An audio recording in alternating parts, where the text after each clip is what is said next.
Greetings, good people. Welcome back to another edition of Leaders and Learners, the South Bay edition.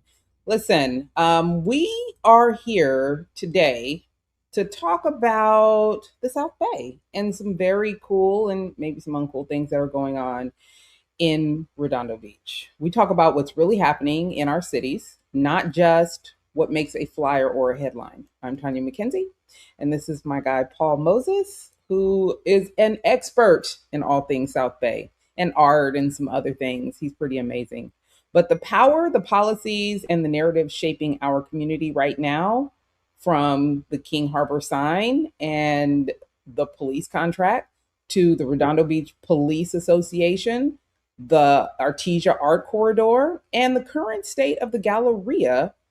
These are things we're going to talk about, and nothing is off limits. This is about transparency, accountability, and who benefits from the decisions being made. So settle in, lean forward, and let's get into it. Paul, what's going on? It's been a minute. Yeah, it's been a minute. It's been too long for us to not be in touch with each other and the general public about what we do here. So I've missed it. I'm looking forward to this. We've got a lot of things we're going to try to touch on without overwhelming people. And it's good to be here. What have you been up to? I got to ask. Well, just the holidays are here, so I'm trying to get the house pretty for the holidays and enjoy that. And we took a chance to go to Europe to celebrate Christmas, which is a very different thing in Europe. They really enjoy it over there. So it's a month-long Christmas over there. So that was fun to do. I think everybody celebrates more than we do because Yes. I know over in Nice, they have like a whole month or something, and they call it no, it's not called vacation. It's called holiday or something. My guy from Sicily is from there, and he's like, you just go and they take a month off, and Yeah, they just a lot live. of things close, and the seasons, everything kind of shuts down during certain parts of the year, so people can just enjoy their families and their lives, which is great.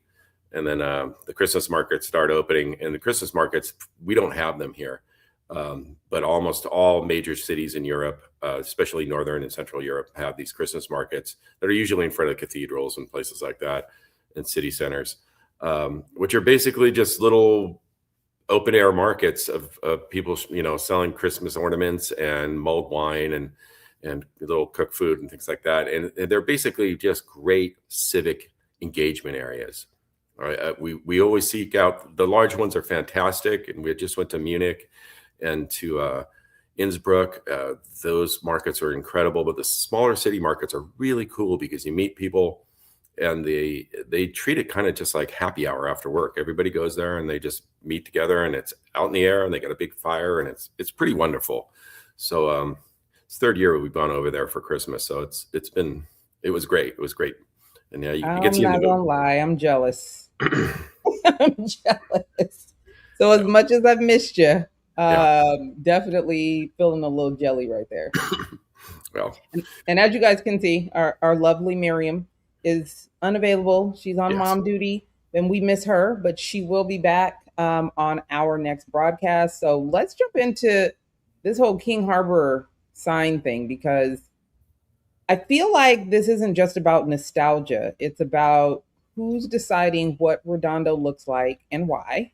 Yes. I feel like there's a bit of symbolism versus substance, and then also process versus transparency. So, if you don't mind, kind of get into what you're hearing, what you know, and what the public should know.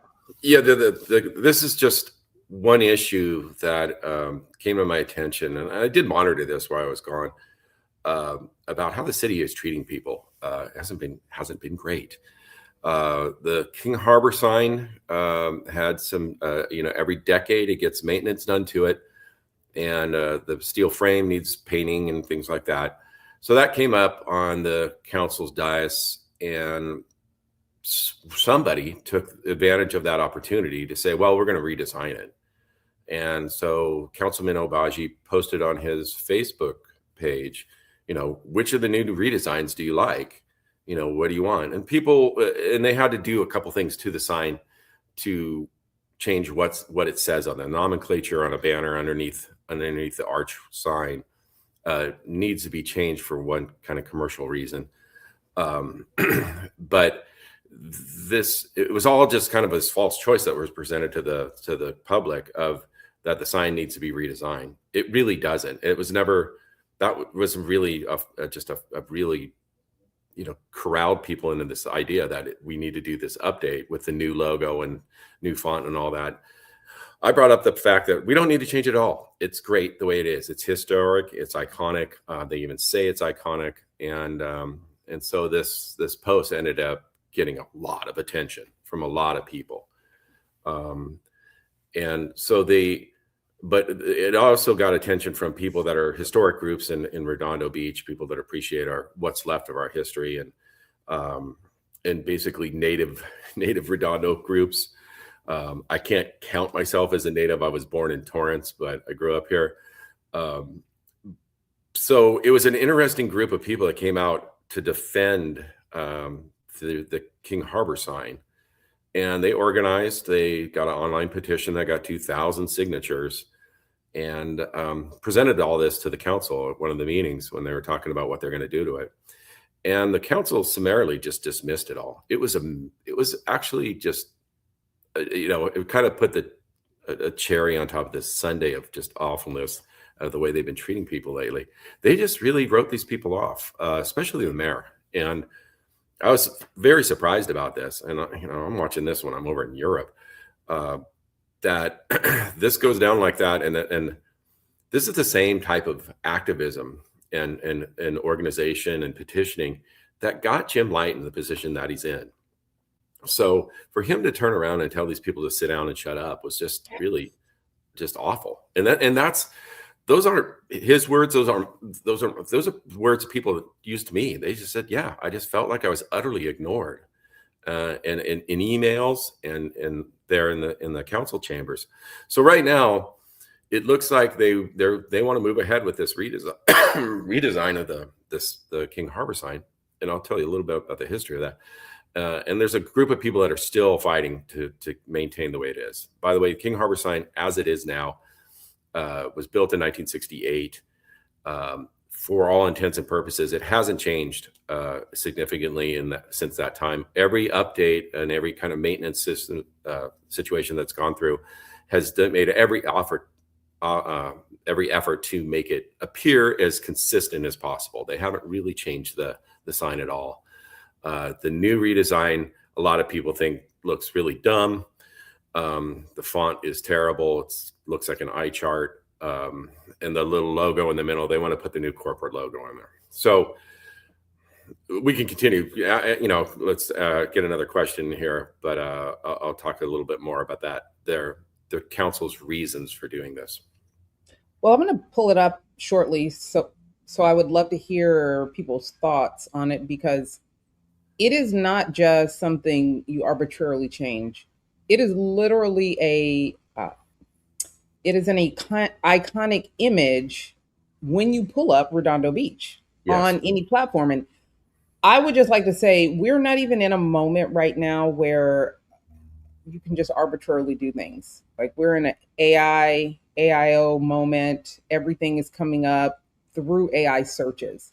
And this is one of those things that when you take it away, you're not only taking away from maybe those that are nostalgic, but also businesses that rely on trademarks and historical images and things that matter to bring people into their business.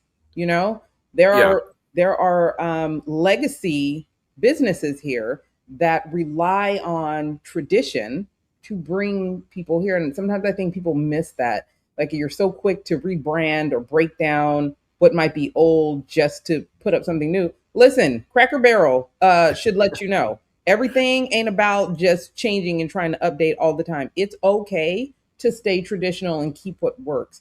And the truth of the matter is, if you look up Redondo Beach on any search engine, that image comes up. So why someone would want to tear that down makes absolutely no sense. And with Jim being so reminiscent and nostalgic about Bill, you would think he'd try to keep everything that connects him to Bill and connects Bill to the city. Bill Brand is a part of Redondo Beach's legacy. So is that sign. So I say Yeah. we keep both. Just keep both. Why not? Yeah. And the sign, Anyways, go ahead.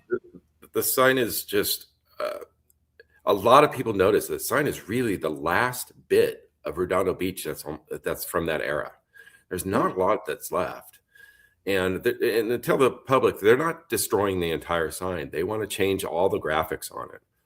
And it's a completely unwarranted, unwelcome, unnecessary change. There was no need for it. The sign is not falling apart. The metal needs to be painted, and that's really all they need to do to it. And they want to change the nomenclature underneath the sign to basically eliminate the words Portofino Inn, because it's advertising for a private business. So that's fine. They can do that. But the rest of the sign is like you said, it's iconic and it's historic. And a lot of people have a lot of attachment to it. I mean, I saw a gentleman that literally has that sign tattooed on his chest. I mean, people love this thing. And it's an interesting crowd that's for it. I mean, it's weird because it took root with a lot of creative people in Redondo, a lot of natives in Redondo, a lot of the and you talk about natives in Redondo and history, it always ends up like skateboarding and surfing and punk rock and things like that. So there's a lot of those folks that got drawn into this debate, and they're first time people that engage with the city. So they're not really, they don't understand the mechanisms of the city and things like that. So they just got kind of pushed aside because they didn't really, they didn't know how to present things, because they just never had done it before. But they did a hell of a good job of organizing, I gotta say. Yeah, as you can see here, that they just want to change. The changes was the words underneath from sport fishing and restaurants and Portofino Inn. They got to get rid of Portofino Inn. I don't know why, because Portofino Inn is probably the most historic hotel in Redondo Beach. The rest of it, they want to change to just a horrible font that looks like an eye chart, and then put the new city logo in the center there. Now, that was their reasoning for this whole change. It's like, look, we had all this community involvement and support for the new city logo. It was great. It was a good thing for our new branding. That does not give the city license to destroy our history. It's a year ago they worked on the city logo. Great, fine. Everybody likes it, but it doesn't give them license to destroy this. They can put the city logo on plenty of other things. They could put it on polo shirts and it's public works trucks and letterhead, but it doesn't need to go everywhere. And as they mentioned, there's going to be some opportunity for signage on Artesia Boulevard, kind of a gateway signage on Artesia and PCH, and they could put the new city logo on that. That's fine. That's a new project. Put it there, but leave our history alone, and as it is, because it's what everybody wants. And I reminded a couple council people, and I said, look, 2,000 people signed this. And sure, it's online petition. That's easy signatures, but there wasn't a big effort to say, yeah, change the sign. You didn't see 2,000 people organizing to dismantle the old one. There's a lot of people out there, and they got to remember that, the rule is if one person writes a letter, 10 people feel that way. You get 2,000 people saying that this is a bad idea. You should listen. And they really didn't listen. And that was the thing that I think is starting to irritate the folks. And then they're going to continue. We're going to continue to basically demand the city prove to us that, yeah, there's a majority of people out there that actually want to see the sign changed. We'll see how it goes. We have more work to do. Yeah. Well, guys, feel free to weigh in on this conversation. I'd love to know if you think the sign should go, if it should be changed, or if they should just leave it alone, because I just don't remember anybody asking for that. I'm sorry, I don't. No one asked for this. And that's some of the times when the city gets in trouble, that's when the people come out, when they want to say, oh, we're going to, eliminate our elected city attorney. No one asked for that. And suddenly and they tried and this people came out in droves. Oh, we want to send our fire department to county. No one asked for that. And they got in huge trouble for that, which now dovetails into another situation we've got is the police officers group. They're negotiating a new labor contract. personally, I do not know exactly what's going on with this very much. I know that it's happening, and what I've seen online is that when representatives of the Police Officers Association came to the council, they were just treated like nobodies, and it was really unfortunate. These people are our police association, so that's a bad situation. I spoke with a council person last night about this, and it was well, we're getting at the end of the negotiations, and they're tough, and I'm sure that everybody wants a raise, and that's fine. But I don't think you need to. I think it's negotiating in bad faith when you publicly treat the person on the other side of the table that way. So I don't. It's just not a good look for the city. They shouldn't do. This should be a little more. At least on the public facing part of this should look a lot nicer. But it hasn't. It's kind of denigrated. So we'll see how that works out. The council person said something about, well, we've got the Measure FP bond, which is part of it, which really people have to understand that bond money can't be used to pay wages. So it's not really part of the formula. Yeah, they're going to get a new police station, a new, better working quality or whatever it is, work environment. But this is labor, contract negotiations. I'm sure they're tough, but the city probably should look better when they're doing this. You can have tough negotiations, but you don't have to treat people poorly. My question is this. We know this is about power dynamics, about accountability and public trust, right? But what I really want to know is, have they checked in with their community lately? Community relations seems to be something that has just gone by the wayside. It's been very quiet. So it almost feels like, we're not kicking up a whole lot of dust, so we don't care about what the public thinks. And I think the association, my question is, how is the association engaging the residents? Our police engagement board was a good tool for the association, the officers, I think, to utilize to show how impactful and how important they are. A lot less easier to dismiss and write off. And now that, I'm sorry, Joe had no interest in continuing that has been dismantled. So that voice, that extension of the department and of the association is gone.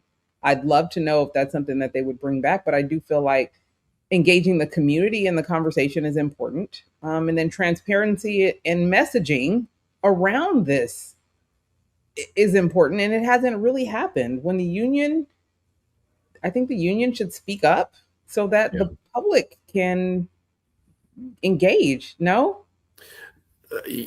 To a certain extent. I mean, yeah, they need to put it out there, what they want and why they need it.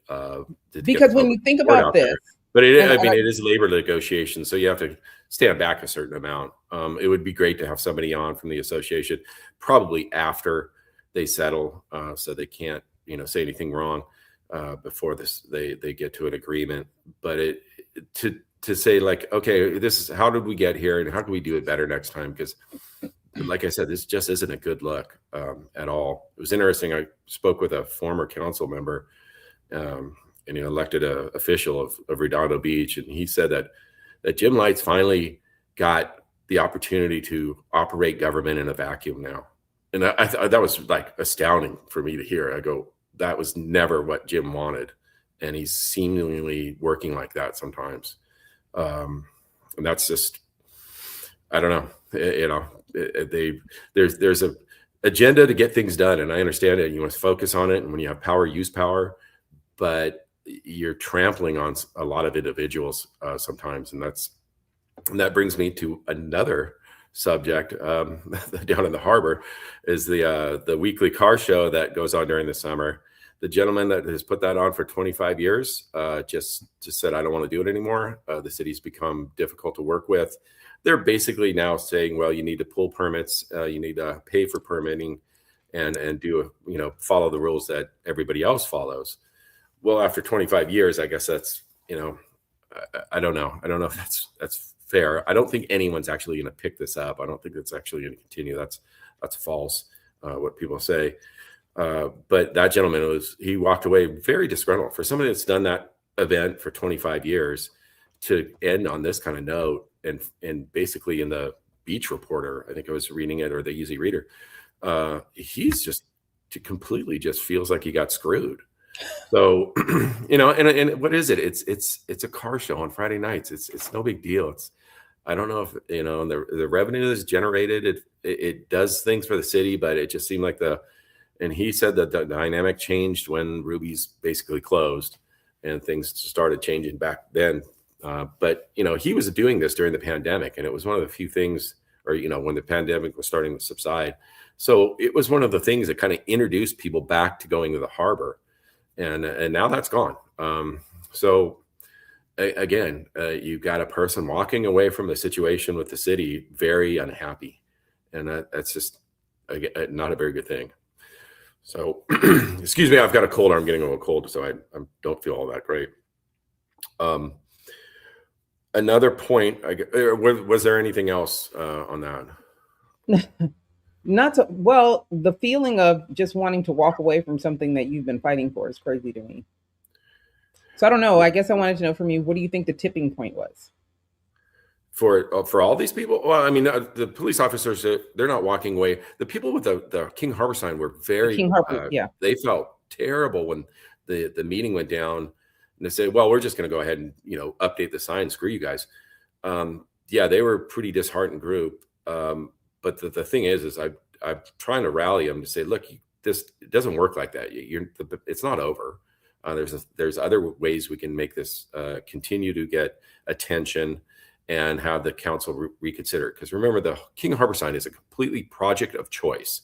There's no reason to do what they want to do, other than they cooked up this idea and they want consistent branding across the city, which is okay. I guess you can do that. But again, it doesn't give you license to destroy history. So we can keep trying, and we just got to do this. And I've had a council person say, look, if you show up in force, we can't ignore that.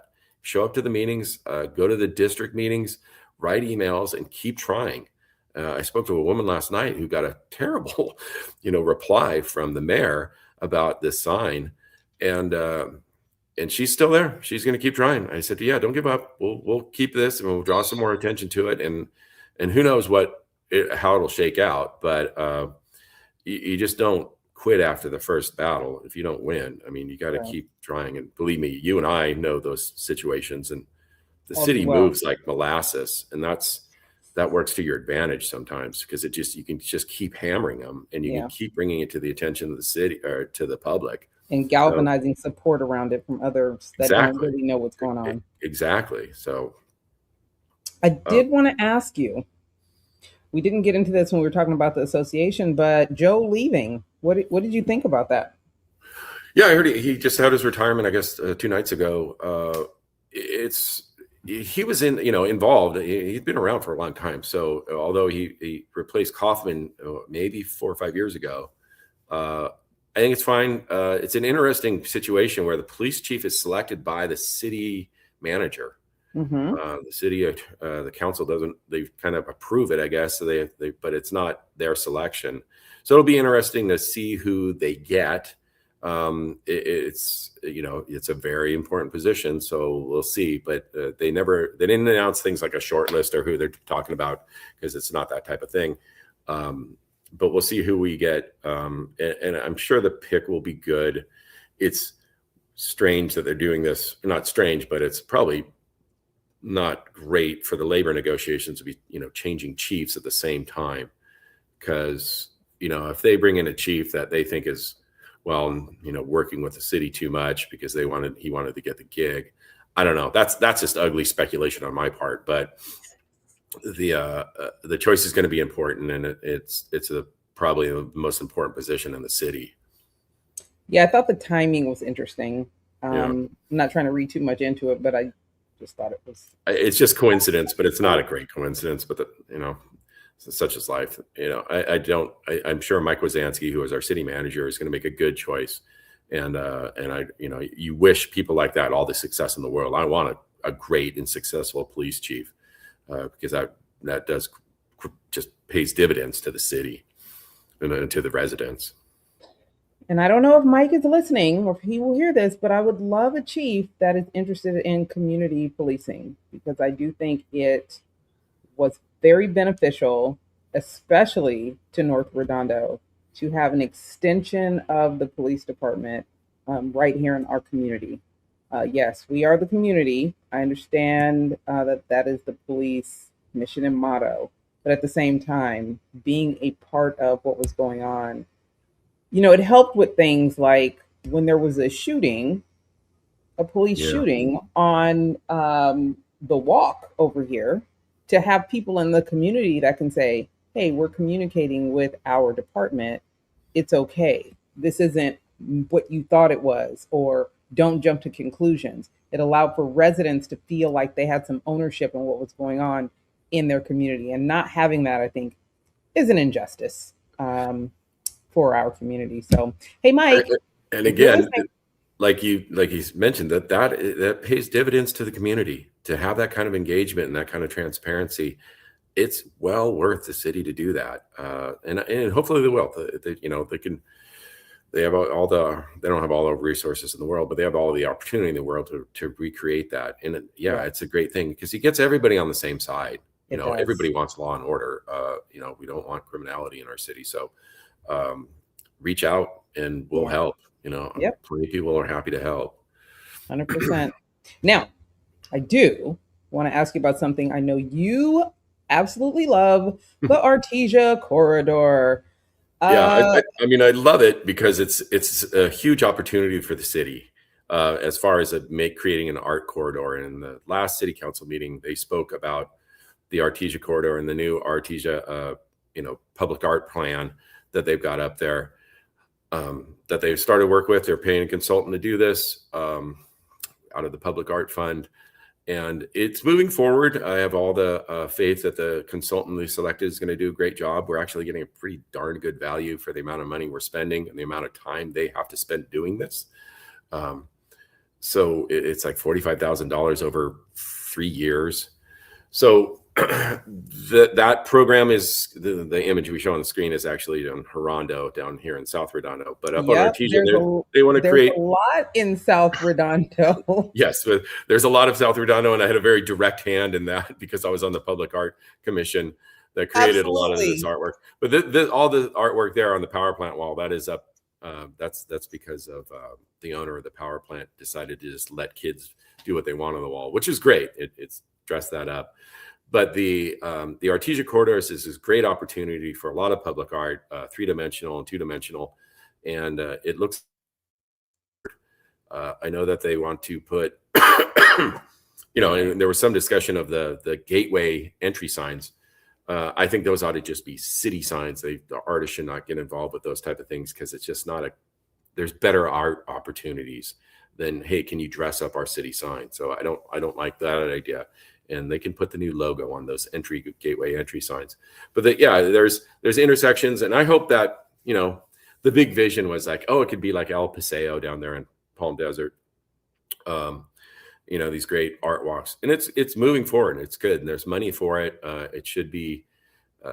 We should see some movement on that in the next couple of years. Again, government moves very slowly, and art programs don't always get the push. But the council's definitely behind this, and it's a good start. So we'll see about how that goes on. Also up in North Redondo, I should tell people that the seller or the person that's controlling the Galleria right now has decided not to sell. They turned down the offers, which is not cool. Because I think we might have seen some pretty exciting project proposals from the people that were interested.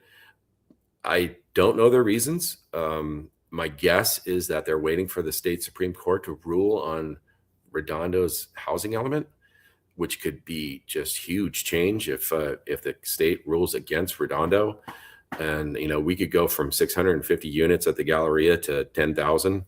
Yep. I don't know. We'll see. But that's the news about the Galleria. That's should be something that's getting a lot of attention because it has all the potential to completely transform North Redondo. To one gooder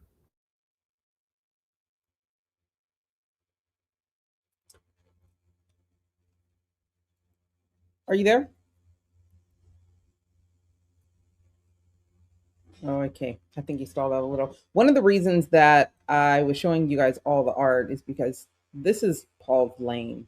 The art, public art, where it goes and how it's funded and all the cool things. And I think that it is incredibly important to see some of the amazing images that are happening in South Redondo, right? So South Redondo has all the art, all the beautifications, and the efforts to bring that type of feeling to North Redondo is very important to build that corridor, to give it some beautifications, to allow for it to flourish and look, you know, look as vibrant and aesthetically pleasing as possible. So I know that's one of the things that Paul is really he's very smart about. So I'd like to know, I'd like you to help the community understand kind of the funding for the public art. So I'm just backing up a little bit since you disappeared on me, but I wanted to for people to understand like for the public art, how is that funded and why it's so important to a community, like how it Well, ties together and talk to them. public art programs were they've been popular for a long time in the United States. For the most part, and I was on the public art task force before we ever had a public art commission or a ordinance. There was a task force way back when, and so I did a lot of research that helped establish what the art ordinance is. So the short form is the art ordinance charges developers a fee, a 1% fee on top of development fees in the city. It harnesses development to fund the public art fund, the John Parsons Public Art Fund.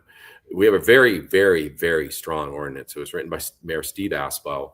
Any project, residential, commercial, CIP, above $250,000 valuation is subject to this fee. So they got to pay 1%. So like, residential people normally just take their 1% fee. It gets put into the fund. The fund gets used throughout the city. Bigger projects, like the Galleria had the potential of putting an immense amount of money into the public art fund, like $1 million. Those usually will keep the public art on premise, because they're saying it's, we're giving this gigantic fee. We want the artwork to benefit our project. And that's what it is. It's tied to every kind of development thing. It's not a tax on anybody other than developers. And it's not really a tax, it's a fee. And a lot of them will gladly pay for it because it benefits their project too. If you have a big project, and I've worked on very big public art projects, they're proud of their artworks and their installations. Sometimes if you get a big enough project, you can get a very, very prominent artist and it becomes iconic to your project itself. People will say, I'll meet you by the artwork, and it's right there wherever their development is or whatever it is. So it's our public art program, everybody should be proud of. The fund had over $1 million in it a year ago, and the council saw that and they got really excited and they started allocating money all over the place, which wasn't the great thing to do because they need to create projects first and then allocate the funds to it. But they kind of did it backwards. We ended up with money going to places that don't have the potential for great public art because there's no space for it. They allocated $100,000 to the Esplanade, and there's really no place for public art on the Esplanade. So because people don't want to block their views, and there's a sidewalk there. You can't build anything there. You can't create murals. So there's those errors that were made. But you see the projects popping up all throughout the city, large and small, and everybody enjoys them. I don't think anybody will say that they're terrible. So we've got the Public Works building down here in South Redondo that just got a very large mural. It's an expensive mural, but it was a very large mural. And that's almost completed. And now that, like I said, the Artesia Corridor is coming up, it's all being paid for by the Public Art Fund. So it's not people say that's a waste of taxpayer money. It's not taxpayer money. So it's a good thing to have that.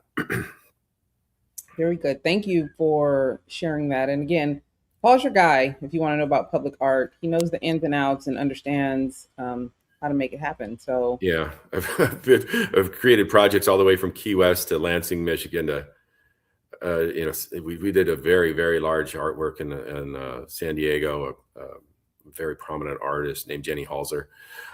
It was a great career. It was a lot of fun because you get to be creative, but also I'm not an artist. I just work with artists to make their projects come to life. So it was good work. One thing we were talking about, just another thing in the city people should understand, and this is, forgive me, it's South Redondo again. There's a project, a development project that just got approved on PCH and Pearl. There were 5 contiguous lots that had been basically blighted for decades. They sold. The developer is going to build a mixed-use project there under the current zoning, and there's probably going to be 50 units or so, 50 residential units and some other stuff. To me, it's great. I appreciate those things. And what was there was just not. It was just it wasn't underutilized. It wasn't utilized at all. It was just empty lots and this kind of dilapidated retail space. So that's coming. And then also right there down further north on PCH, across the street from St. James and the police annex, St. James sold their elementary school, and that's now been raised. And that's going to turn into like 40 units there in Redondo. And this is all, along the PCH corridor. It's residential units that are going to help our market. They're going to invite new neighbors into the community and revitalize those areas. So I'm excited to see those things coming. Thank you for sharing that. Now, if we could just get a mall or something. Yeah, we'll see. I mean, that's the thing. The potential for Galleria is awesome, and the potential for the power.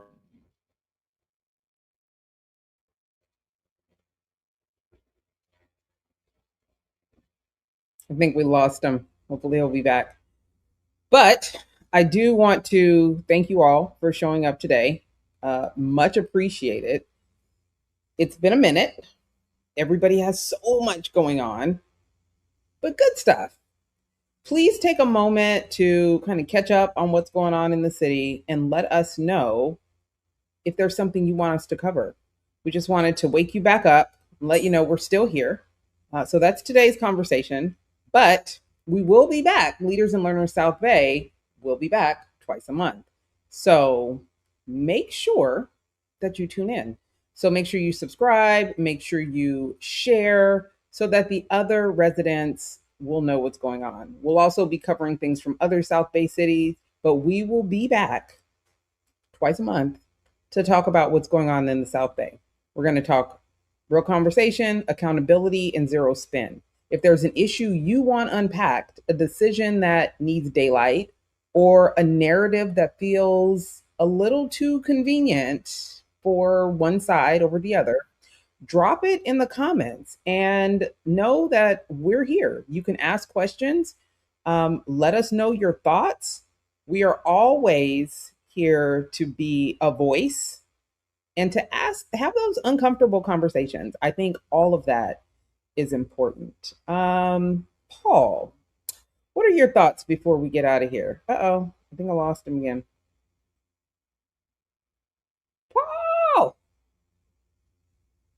Paul, y'all. Listen, thank you guys for being here. Please make sure that you follow and subscribe because things are going to get interesting in 2026. All right. So stick around, make sure you comment and let us know anything that you have questions about, because I know there's some things going on in Hermosa and Manhattan Beach. We're going to get into that too. Also, congratulations to Attagirl. Attagirl was named one of the best restaurant in 2025 in the South Bay. So if you haven't already, check that out. Okay, until next time, guys, take it easy. Hey, thanks for showing up to the podcast where we all know that the best leaders are lifetime learners. When you get a sec, take a moment, leave a comment. What you think about today's episode? And share it with someone that you know could use the gems that were dropped today. Follow and subscribe. You don't want to miss who's coming up next. You never know who could show up here and what they could say. For your professional needs, marketing, PR, communications, or leadership, make sure you follow us on all social media platforms at Sand and Shores, or hit us up at sandandshores.com. Again, thanks so much for showing up. We appreciate you, and we'll see you soon.